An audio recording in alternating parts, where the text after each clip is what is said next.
Ini udah on the track, makanya saya kaget jalan yang sudah on the track begini kok disikapi oleh pihak yang sebelah sana dengan Bang Desmond dilaporkan ke Polda Metro Jaya.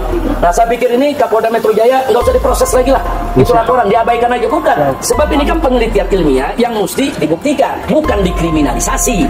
Enak aja, siapa kemarin yang bilang bahwasannya kalau Bapak Jokowi itu terus melanjutkan pelaporan tentang ijazah palsu itu namanya kriminalisasi hukum.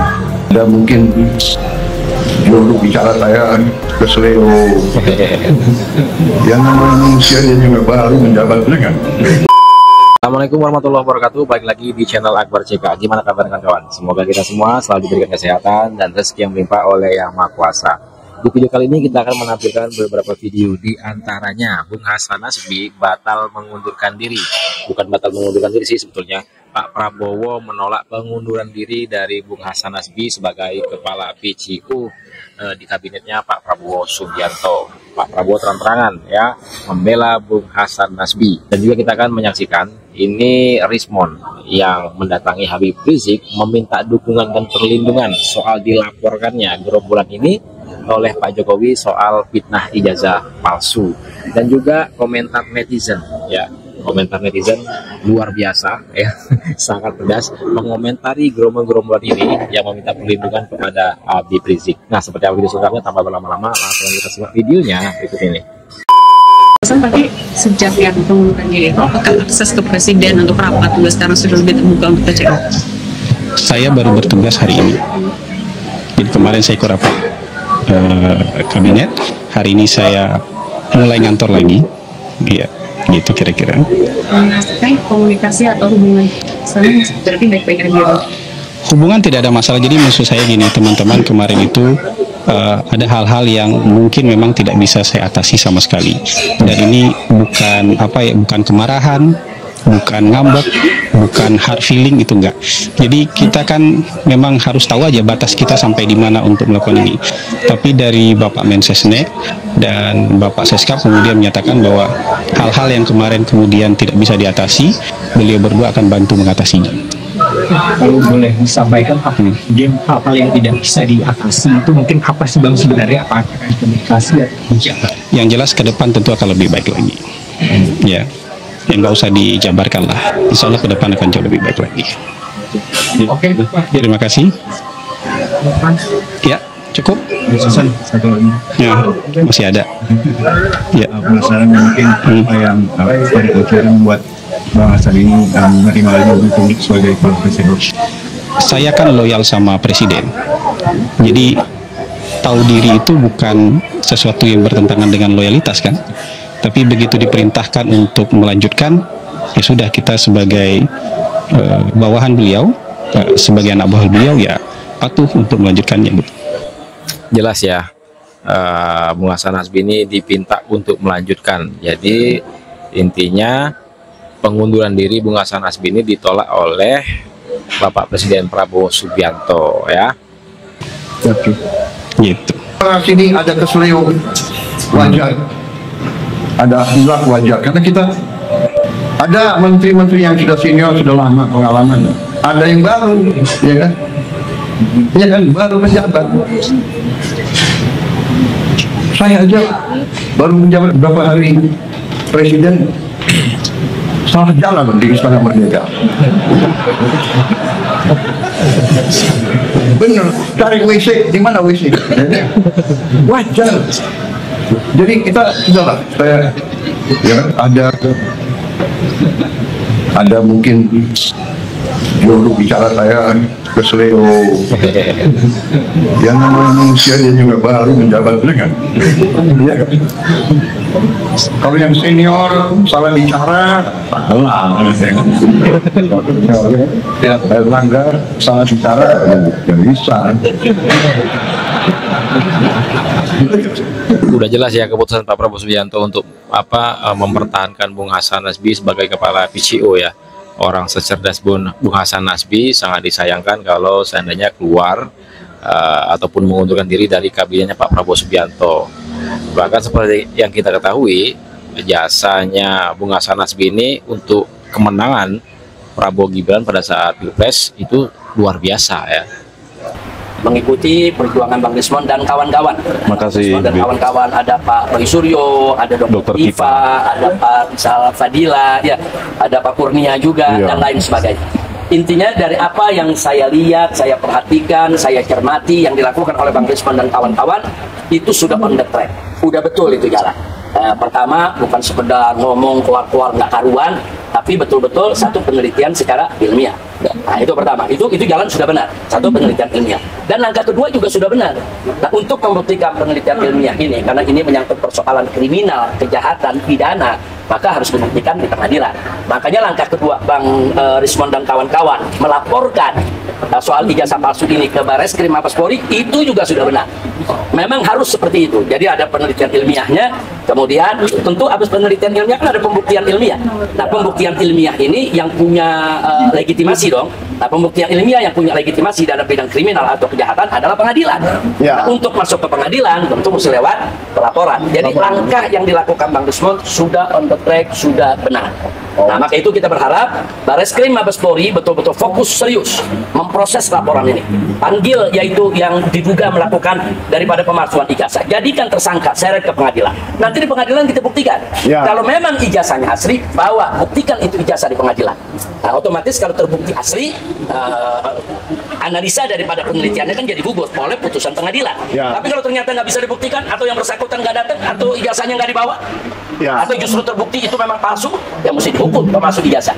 Betul. Nah, jadi ini udah on the track. Makanya saya kaget, jalan yang sudah on the track begini, kok disikapi oleh pihak yang sebelah sana, dengan Bang Desmond dilaporkan ke Polda Metro Jaya. Nah, saya pikir ini Kapolda Metro Jaya nggak usah diproses lagi lah. Itu laporan, diabaikan aja. Bukan. Sebab ini kan penelitian ilmiah yang mesti dibuktikan, bukan dikriminalisasi. Bukan dikriminalisasi, itulah senjatanya gerombol-gerombol ini. Rismond ini lagi minta perlindungan ke Habib Rizik. Awalnya nantang-nantangin Pak Jokowi, ya, minta Pak Jokowi nyerah aja. Ini faktanya gerombol ini sendiri yang panik, ya, sampai-sampai minta bantuan ke Habib Rizik. Nah, kita akan dengerin ya komentar warganet yang luar biasa, ya. Enak aja. Siapa kemarin yang bilang bahwasannya kalau Bapak Jokowi itu terus melanjutkan pelaporan tentang ijazah palsu, itu namanya kriminalisasi hukum. Namanya itu pembungkaman. Siapa? Hah? Enak aja. Kemarin kalian kemana? Yo, sudah dijelaskan oleh banyak pihak, bukti-bukti sudah dipaparkan, bahkan sampai pihak UGM sendiri yang harusnya merasa dirugikan dengan pemalsuan ijazah itu aja sudah menjelaskan. Kalian masih brutal bertingkah, ya kan? Kalian Ngengkel. masih saja menebar isu-isu itu. Bahkan kalian menjelek-jelekkan dengan kata-kata yang nggak pantas pada Bapak Jokowi. Sekarang giliran Bapak Jokowi itu menggunakan haknya sebagai warga negara, mengambil langkah hukum, kalian bilang dikriminalisasi. Ini ya yang saya bilang, untuk proyek isu ijazah palsu ini, kalau sampai ada orang yang percaya, meskipun itu orang pintar, saya bilang pintar nih jadi bodoh, ya. Dan kalau orang yang bodoh kemakan isu ini, ya aku mau uang bodoh nih sok pintar, ya, nggak menggunakan penalarannya. Guys, ternyata ketahuan juga kan yang ada di belakang Rismond siapa dia. Yang namanya penelitian itu harus seizin objek yang diteliti. Kalau yang diteliti adalah ijazah, maka harus minta izin. Yang punya ijazah itu siapa? Ada etika penelitian, ada informed consent yang harus dipenuhi. Jadi nggak asal teliti punyanya orang tanpa izin, guys. Ini Habib Rizik ini katanya S3 tapi nggak paham tentang penelitian. Atau memang ada di belakangnya? Atau memang dia bohirnya? Ketahuan kan siapa aja. Dan kemarin juga berseliweran seorang profesor, katanya dia ngebelain orang-orang ini yang sedang dilaporkan oleh Pak Jokowi. Seorang profesor itu memang biasanya si pinter, tapi biasanya karena beruntung aja sih. sehingga dia bisa jadi profesor karena poin-poinnya memenuhi. Pekerjaannya sudah lama kerja. Tidak semua profesor itu bisa berpikir cerdas, apalagi yang terpapar oleh kadrun. Mereka jadi nggak cerdas seperti biasanya gitu loh.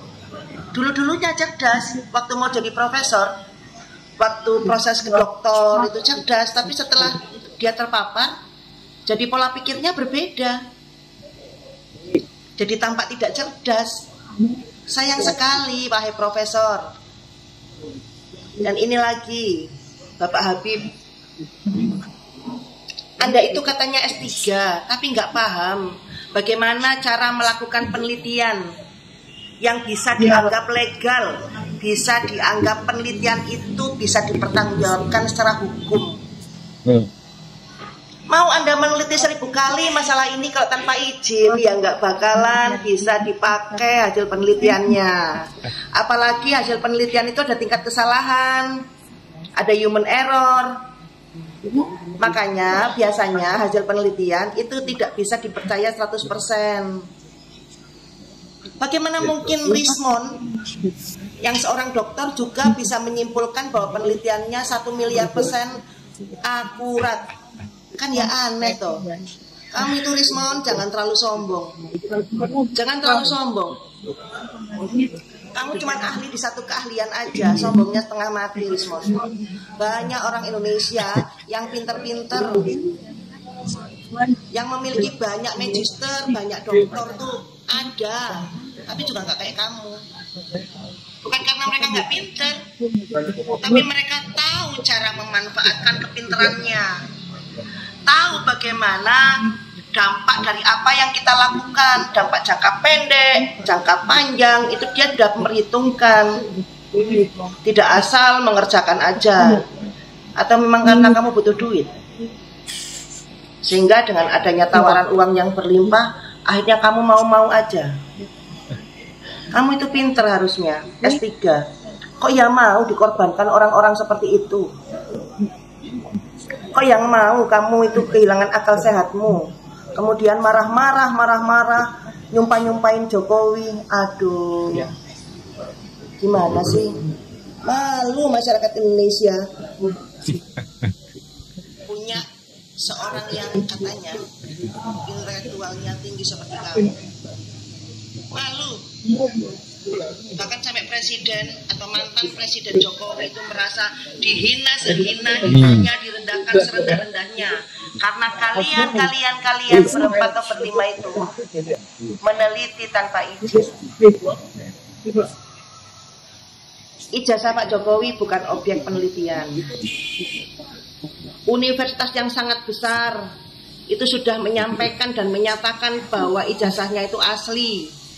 Beberapa dokumen pendukung itu ada, bahkan dokumen-dokumennya sudah lama sekali, termasuk buku tahunan para alumni, buku alumni itu ada semua wajahnya Bapak Jokowi di sana. Kok bisa-bisanya kamu yang jurusan IT, S3 IT, yang katanya pakar IT, bisa melakukan kecerobohan yang sangat-sangat ceroboh, penelitian yang tidak pernah diizinkan oleh respondennya atau objek penelitiannya. Nah, itu dia video kita kali ini. Silahkan ketik komentar kalian di kolom komentar. Sebelum saya ini, jangan lupa like dan subscribe-nya agar tidak ketinggalan informasi dan notifikasi dari channel ini. Saya Akbar CK. Assalamualaikum warahmatullahi wabarakatuh. Salam sehat selalu. Terima kasih.